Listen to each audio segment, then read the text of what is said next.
Em questões de género, a Igreja Católica, ainda no século IV, parte 3.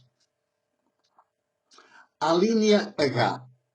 Com Jesus, as mulheres fizeram-se suas discípulas fiéis ainda antes dos homens. O contexto social não era favorável à existência de mulheres discípulas, mas a presença de Jesus e o seu olhar deveriam refletir tanto e de forma tão inequívoca a verdade de Deus sobre os seres humanos que as mulheres, antes ainda que os homens, se deram conta de que nunca homem algum as havia olhado, libertado, dignificado como ele. E dão-lhe a sua incondicional adesão. Reconhecem-se integralmente em Jesus. Os evangelhos não o dizem com toda esta clareza, ocupados que andam com os homens que Jesus chamou para seus discípulos. As mulheres são discípulas praticamente desde o primeiro instante. Respondem ao olhar e à palavra libertadora e integradora de Jesus. Marcos, por exemplo, só o reconhece no final do seu relato, quando se refere à presença de mulheres no momento da crucifixão de Jesus. Aí diz que estão presentes mulheres, muitas mulheres, que o acompanham desde a Galileia. O relato até aí está totalmente ocupado por homens que nunca chegam a ser verdadeiros discípulos de Jesus até ao momento da morte de Jesus na cruz. Sonhavam apenas com o poder.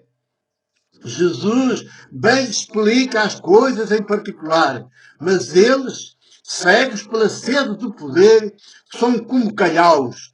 Não há maneira de o entenderem. Jesus fala a linguagem da política, mas eles, como a generalidade dos homens hoje, inclusive os homens ordenados da Igreja, interpretam tudo em chave de poder.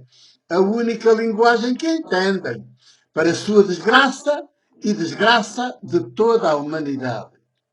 A linha I. Com Jesus de Nazaré, a humanidade manifestou-se como Deus a concebeu e iniciou a sua criação há cerca de 80 mil anos antes, indissoluvelmente unida em gênero, mulheres e homens, sem nenhuma divisão ou separação. O Evangelho de João parece ter sido o que melhor captou esta realidade em Jesus.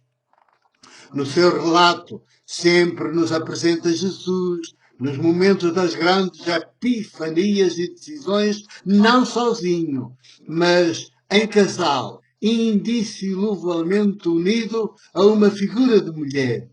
Não é que Jesus fosse casado, não foi. Mas nos momentos de mais solenidade e de tomada de decisões com o futuro essenciais, o relato teológico de João sempre o apresenta acompanhado de uma figura de mulher. Logo a abrir a missão nas bodas de Caná. Lá está uma figura de mulher em indissolúvel unidade com Jesus. Ele não atua sozinho. Atua indissoluvelmente unido a uma figura de mulher chamada a Mãe de Jesus. A Igreja Patriarcal pensa e ensina que essa figura, Mãe de Jesus, é Maria de Nazaré, Mãe carnal de Jesus. Mas não é. É apenas uma figura de mulher sob a designação de Mãe de Jesus. Porque na cultura política oriental, a mãe do rei e não a mulher do rei é que fazia o papel de rainha. Por isso, o par ideal da libertação da humanidade é Jesus Rei igual a Jesus, libertador dos oprimidos e defensor dos pobres. E a rainha apresentada como a mãe de Jesus, entre aspas. Por desconhecerem este pormenor, quantos disparates as catequeses eclesiásticas têm ensinado a este propósito. Foram ao ponto de divinizar a criatura Maria de Nazaré e apresentam-na como aquela que até manda em Jesus, seu filho. Quando, afinal, o Evangelho de João o que pretende é revelar o ser humano em ação, tal como Deus o concebeu e criou, homem e mulher em indissolúvel unidade. Quando esta unidade é respeitada e os seres humanos, mulheres e homens, atuam em indissolúvel unidade, os frutos da sua intervenção só podem ser de salvação para toda a humanidade, para todo o universo. Pelo contrário, quando esta unidade é quebrada, é dividida, os frutos das intervenções humanas são perversos, dividem e matam. A linha J. Mas se seguirmos o Evangelho de João, veremos como ele apresenta Jesus em indissolúvel unidade com outra figura de mulher, por exemplo, na hora de evangelizar os samaritanos. Lá está a mulher da Samaria, entre aspas, a fazer par indissolúvel com Jesus. O mesmo acontece na cruz, onde a figura de mulher volta a ser, entre aspas, a mãe de Jesus, como no início da missão, na abertura e no fecho, a mesma figura de mulher. Não é Maria. É a mãe de Jesus, entre aspas, porque Jesus atua como rei e só a mãe poderia ser a rainha, indissoluvelmente unida ao rei, Jesus.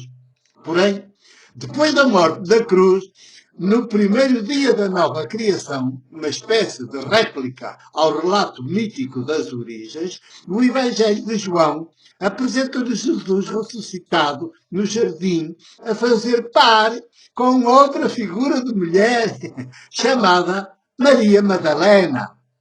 Os dois, indissoluvelmente unidos, são o ser humano como Deus sempre nos concebeu e está em vias de criar. Não há ser humano enquanto não formos assim, indissoluvelmente unidos, mulheres e homens. É por isso que a humanidade hoje ainda tem mais de selva do que de humanidade. O poder tem dividido o que Deus concebeu como unidade indissolúvel e não há volta a dar. Ou a humanidade aceita nascer deste sopro de Deus e nós, os seres humanos, passamos a assumir-nos como seres indissoluvelmente unidos, ou continuaremos a acabar a nossa própria destruição, a realizar a descriação que Deus iniciou e quer levar a cabo. Só a indissolúvel unidade de género nos pode salvar como seres humanos. Só quando formos assim é que seremos humanos e dos nossos corações sairão projetos de vida e vida em abundância. As nossas mãos fabricarão instrumentos ao serviço da vida, em lugar de continuar a fabricar instrumentos de morte em massa. O poder dará lugar à política, que tem que ver com a misericórdia, humanidade, cuidado, vida de qualidade e de abundância para todos. A linha é L. As primeiras comunidades cristãs começaram por ser fiéis a Jesus. Soprava nelas o mesmo sopro ou espírito que havia soprado em Jesus o de Nazaré. Mas depressa o demónio, entre aspas, do poder, se intrometeu e veio separar o que Deus uniu. Os familiares de Jesus, com Tiago à cabeça, reclamam-se herdeiros de Jesus e Tiago, o seu irmão de sangue, fica logo a presidir a comunidade de Jerusalém.